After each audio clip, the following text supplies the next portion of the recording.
Assalomu alaykum, hurmatli kuzatuvchi, kanalimizga xush kelibsiz. Kanalda yangi bo'lsangiz obuna bo'lishni va like tugmachasini bosib qo'yishni unutmang. Diqqat qiling, bizda tezkor xabar. Venesuela bosh murabbiyi O'zbekiston endi statusga ega jamoa. Jahon chempionatidagi ishtirokingizni kuzatib boramiz va shu haqda batafsil.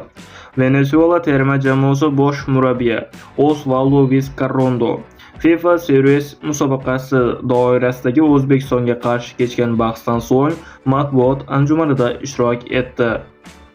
Jamoam namoyish etgan o'yindan juda ko'nglim to'ldi. Jamoam sifatida yaxshi harakatlandik. To'pga egalik qilganimizda ko'proq agressiv bo'lsak, yanada yaxshiroq bo'lar edi. Bosh hakamning bir nechta qarorlariga umuman qo'shilmayman.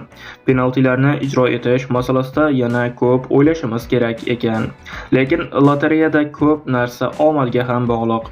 Umuman olganda ikkita o'yinda ishtirok etib, birida g'alaba qozondik. Ishtirokimizdan qoniqdim.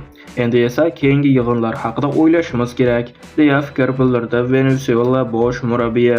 Kanalda yangi bo'lsangiz obuna bo'lishni va like tugmachasini bosib qo'yishni unutmang. Siz bilgan va bilmagan xabarlar hali oldinda.